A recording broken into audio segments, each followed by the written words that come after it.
जय जवान जय छत्तीसगढ़। मैं आशीष चौहान आपका इस क्लास में स्वागत करता हूँ। आज हम आईटीआई ऑनलाइन जो सीबीटी एग्ज़ाम के जो संभावित प्रश्न हैं उस पर नज़र डालेंगे। तो मैं कोशिश करूँगा कि ज़्यादा से ज़्यादा जो संभावित प्रश्न है उसके नज़दीक पहुँचा सकूँ और कुछ एक्स्ट्रा डिटेल आपको इस क्लास में बता सकूँ। तो चलते हैं ऐसे क्वेश्चन की तरफ जो आपको थोड़े हेल्प करेंगे।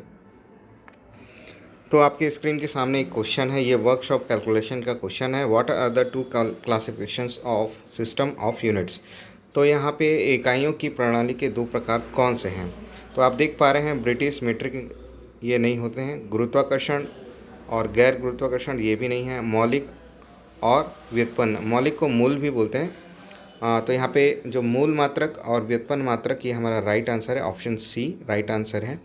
अब इसके बाद जो चौथा ऑप्शन है मैट्रिक और इंटरनेशनल, तो ये तो है ही नहीं, तो सी ऑप्शन करेक्ट है। तो आपको सी ऑप्शन करेक्ट यहाँ पे करना है और ये आपका क्वेश्चन राइट हो जाएगा।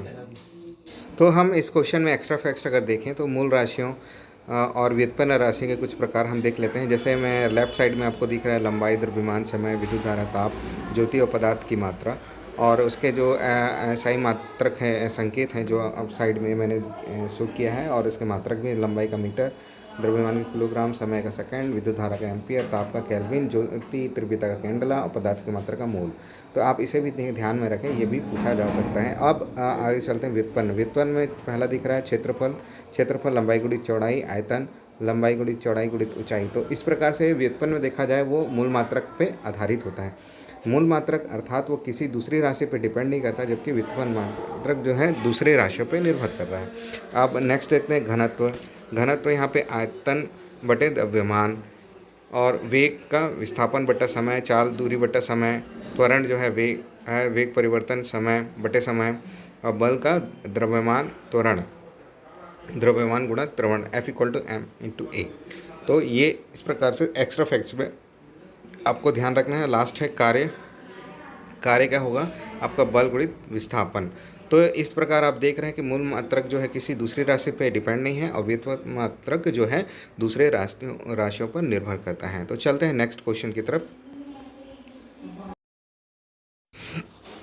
तो यहाँ पे नेक्स्ट दूसरा क्वेश्चन है what are the fundamental units. इसमें से कौन मूलभूत इकाइयाँ हैं। अभी थोड़ी देर पहले मैंने आपको मूल इकाइयाँ और व्युत्पन्न मात्रक में अंतर बताया था। तो ये क्वेश्चन आसान है। लेंथ, मास, वॉल्यूम। वॉल्यूम आप अगर देखें तो आयतन है, लंबाई गुणित चौड़ाई गुणित ऊंचाई पे निर्भर करता है। और सेकंड ऑप्शन है लेंथ, मास, टाइम, तो लंबाई, द्रव्यमान, समय।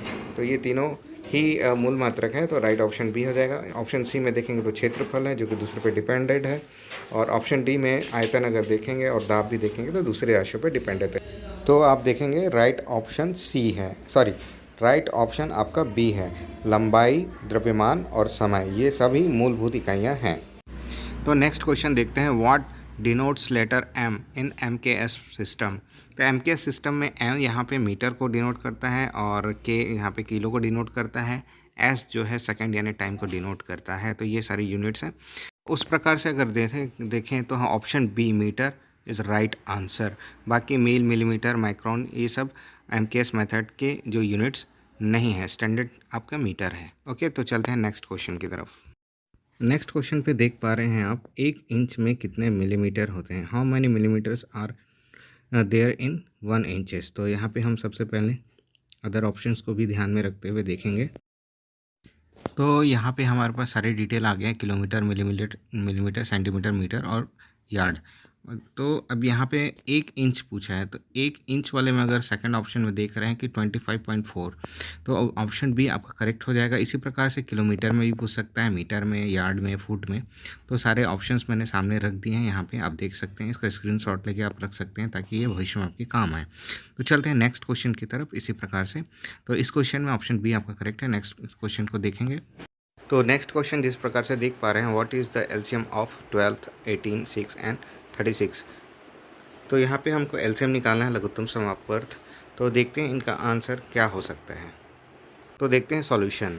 तो इस प्रकार से 12, 18, 6 और 36 को लिख लेते हैं और हॉरिजॉन्टल वर्टिकल लाइन के सपोर्ट के द्वारा प्राइम नंबर से स्टार्ट करते हैं। सबसे स्मॉलेस्ट प्राइम नंबर आपका 2 है, 2 से डिवाइड करेंगे तो 12 6 बार में जाएगा, 2 छक्के 12, 18 जाएगा 9 बार में, और 6 जाएगा 3 बार में, और वैसे 36 जाएगा आपका 18 बार में। तो नेक्स्ट लाइन में फिर एक हॉरिजॉन्टल लाइन खींच के 2 से फिर अगेन ये डिवाइड होगा, 2 तिया 6, 9 का 9 एज इट इज़ हो जाएगा, 9 डिवाइड नहीं होगा और 3 भी डिवाइड नहीं होगा, 3 को एज इट इज़ नीचे लिख लेंगे। उसके बाद यहाँ पे 18, 2 निया 18 तो 9 नीचे 9 लिख लेंगे। तो इस प्रकार से सेकंड लाइन होगी। अब चलते हैं नेक्स्ट लाइन जो 3 से डिवाइड होगा। तो 3 जो दिख रहा है यहाँ से 3 से स्टार्ट करेंगे, 3 1 से 3, 3 3 से 9, 3 1 3 और लास्ट में 3 3 से 9। तो फिर नेक्स्ट लाइन में देखेंगे 3 1 से डिवाइड 1 और 3 3 1 3, आगे फिर 3 है तो 3 3 1 से 3। लास्ट में मैंने यहाँ पे गलत लिख दिया है, इसको सुधार लेंगे। इसके बाद देखेंगे इसके मल्टीप्लिकेशन में एलसीएम को लिखा जाता है। तो पहला यहाँ पे 2 को देखेंगे, 2 2 टाइम्स है, 2 इंटू 2। उसके बाद 3 कितने टाइम्स है, 2 टाइम्स है। तो फाइनली हमारा आंसर होगा 2 इंटू 2, 3 इंटू 3, यानी टोटल अब मल्टीप्लाई करोगे 2 दूनी 4, 4 तिया 12, 12 तिया 36, तो हमारा आंसर हो गया 36। तो क्वेश्चन में देख लीजिए आप ऑप्शन को। तो इस प्रकार से आप 5th क्वेश्चन का आंसर ऑप्शन सी हो जाएगा। तो देखेंगे ये आंसर मिल चुका है। अब नेक्स्ट है, ये नेक्स्ट वीडियो अगर मैं बनाऊंगा तो मैं आपसे ये गुजारिश करूंगा कि इस वीडियो को लाइक करें, सब्सक्राइब करें, ज़्यादा से ज़्यादा लोगों को शेयर करें। अगर इसमें नंबर ऑफ़ स्टूडेंट बढ़ते हैं तो मैं इस टाइप के क्वेश्चन आपको रेगुलर कराऊंगा ताकि आप क्वेश्चन अच्छे से अच्छा अटेम्प्ट कर पाएँ, ज़्यादा से ज़्यादा नंबर आ पाएँ। अगर इसमें ज़्यादा लाइक्स और शेयर नहीं आते तो मेरी मेहनत ज़ाया हो जाएगा। मैं नॉर्मल क्लासेस वीडियो अपलोड करूंगा। ये आपके सीबीटी एग्ज़ाम अभी ऑनलाइन जो हो रहे हैं उसके गेसिंग क्वेश्चन पेपर हैं। तो प्लीज़ इसको सब्सक्राइब करें, लाइक करें। मैं फिर से बोल रहा हूँ, जय जोहार, जय छत्तीसगढ़। मैं आशीष चौहान आपका थैंक यू करता हूँ।